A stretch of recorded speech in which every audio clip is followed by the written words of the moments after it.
Hi friends, இன்னைக்கு நம்ம சேனலில் தங்கலான் மூவி ரிவ்யூ தான் பார்க்க போகிறோம். இந்த படம் எல்லாருமே ரொம்ப நாளாக எதிர்பார்த்து ரிலீஸ் ஆன ஒரு படம் தான் தங்கலான். ஏன் எல்லாரும் எதிர்பார்த்தாங்கன்னா, இந்த படத்தில் விக்ரமுடைய எஃபோர்ட் அந்த அளவுக்கு போட்டிருக்காரு அப்படிங்கிறது தான். விக்ரம் ஃபேன்ஸ் ஆகட்டும், இல்லை மூவி ஃபேன்ஸ் ஆகட்டும், எல்லாருமே இந்த படம் எப்போ ரிலீஸ் ஆகும், ஜனவரியில் வருமானு எல்லாம் பார்த்துட்டு இருந்தாங்க. ஆனால் அப்போ வரல. அந்த எதிர்பார்ப்பெல்லாம் இந்த படம் பூர்த்தி செஞ்சிருக்கா இல்லையா, விக்ரம் அவருடைய நடிப்பை மக்கள் எதிர்பார்த்த அளவுக்கு கொடுத்துருக்காங்களா இல்லையா அப்படிங்கிறதா இந்த மூவியில் நம்ம பார்க்க போகிறோம். வாங்க ரிவ்யூக்குள்ளே போகலாம். மூவியை ஒன்லைனில் சொல்லணும்னா, வழக்கமாக இந்த மாதிரியான மூவிஸில் வரா மாதிரி தான். அதாவது இந்த அடிமைத்தனம் பண்ணி வச்சிருக்க மூவிஸ்லாம் இருக்குது இல்லையா, அதில் வரா மாதிரி தான். இவங்களுடைய நிலத்தெல்லாம் ஒரு மிராஸ் பிடுங்கி வச்சுக்கிட்டு இவங்களை அடிமையாக்கி வச்சிருக்காரு. இவங்களால இவங்க நிலத்துல இவங்களே நடவு செஞ்சு நல்லா வாழ்றது அளவுக்கு இவங்கள்ட்ட நிலம் இருக்குது. ஆனால் அந்த நிலத்தெல்லாம் அந்த மிராசு பிடுங்கி வச்சுக்கிட்டு அவங்க நிலத்திலேயே வேலையாட்களாக ஆக்கி அடிமைகளை ஆக்கி வச்சிருக்காரு.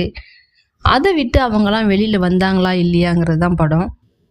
அது மட்டும் இல்லாமல் எங்கேருந்தோ பிரிட்டிஷ் ஆஃபீஸர்ஸ்லாம் உங்களால் தான் கோலாரில் இருக்கிற தங்கத்தை எடுக்க முடியும், நீங்கள் தான் எடுத்து தரணும், உங்களை விட்டால் ஆளே கிடையாது அப்படின்னு சொல்லி கூப்பிடுறாங்க. அதுக்கு விக்ரம் என்ன பண்ணுறாருன்னா, சரி இவங்க கிட்ட இங்கே அடிமையாக கிடக்கிறத விட அங்கே எங்கேயோ போய் ஏதோ ஒரு வேலை செஞ்சு நம்ம வயிற்ற கழுவிக்கலாம், இல்லை நம்ம நிலத்தை மீட்டுக்கலாம் அப்படின்னு சொல்லி எல்லாருக்கிட்டையும் பிரெயின் வாஷ் பண்ணுறாரு. அந்த கூட்டத்துக்கே விக்ரம் தான் ஒரு தலைவர் மாதிரி இருக்காரு. அதனால அந்த கூட்டம் விக்ரம் சொல்கிறது தான் கேட்குது. சரி நம்ம இவங்ககிட்ட இருக்கிறத அங்கேயே போகலாம் அப்படின்னு சொல்லிட்டு எல்லாரும் அந்த தங்கத்தை தேடி போகிறாங்க. தங்கம் கண்டுபிடிச்சாங்களா இல்லையா, அவங்க ப்ராப்ளம் சால்வ் ஆச்சா இல்லையா, கடைசியில் இந்த வயலெல்லாம் மீட்டெடுத்தாங்களா இல்லையா அப்படிங்கிறது தான் மூவி. ஏன் இந்த மூவியை ரியல் ஸ்டோரி அப்படின்னு சொல்கிறாங்க? உண்மையாகவே நம்மளுடைய பாட்டம் போட்டம் காலத்தில் நம்மளுடைய நிலங்கள் எல்லாமே யாரோ ஒருத்தவங்க நம்மளையும் அடிமையாக வச்சுக்கிட்டு நிலத்தையும் அடிமையாக வச்சுருந்துருக்காங்க. அதையெல்லாம் நம்ம பாட்டனர்கள் தான் மீட்டெடுத்திருக்காங்க. அதுக்காக அவங்க எவ்வளோ கஷ்டப்பட்டிருக்காங்க.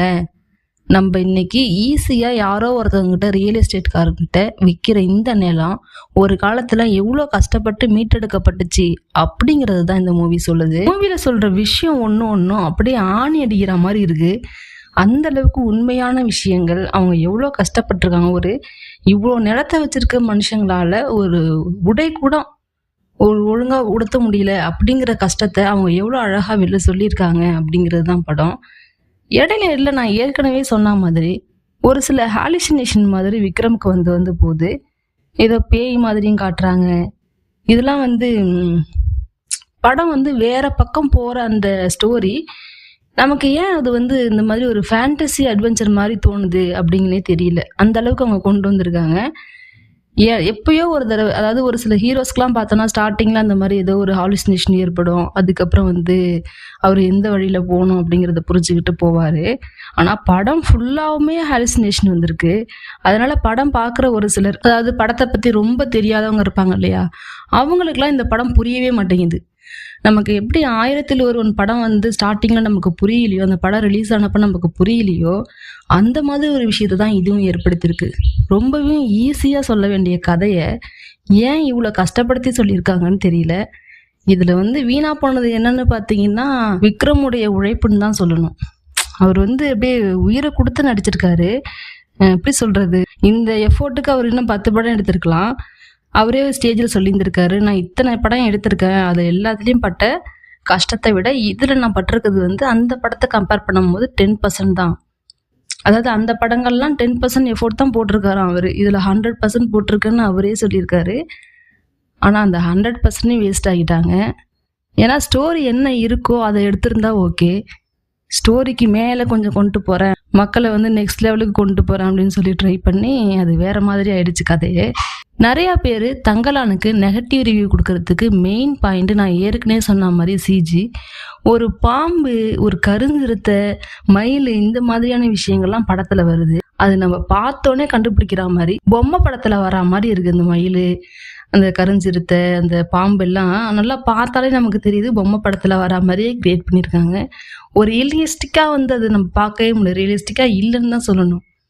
இவ்வளோ பெரிய படத்தில் இவ்வளோ எஃபோர்ட் போட்டு எல்லாருடைய எஃபோர்ட்டும் கொஞ்சம் கொஞ்சம் வீணாகி தான் இருக்கு இதுல. அடுத்தது இந்த படத்துல பார்வதி அவங்களுடைய இந்த பார்வதி அம்மா இருக்காங்க இல்லையா, அவங்களுடைய நடிப்பு செம்மையா இருக்கு. அவங்க மோஸ்ட்லி இந்த மாதிரி படத்துலலாம் ரொம்பவே நல்லா நடிச்சிருப்பாங்க. அதே மாதிரி இதுலயும் நல்லா நடிச்சிருக்காங்க.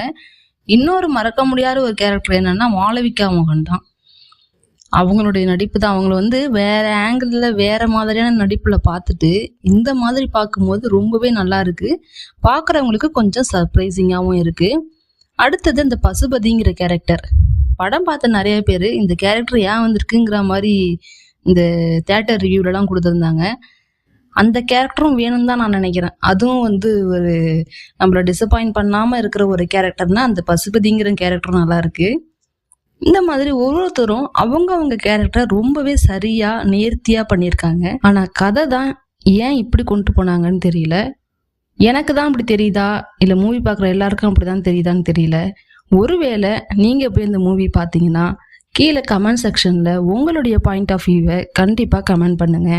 தேங்க்ஸ் ஃபார் வாட்சிங்.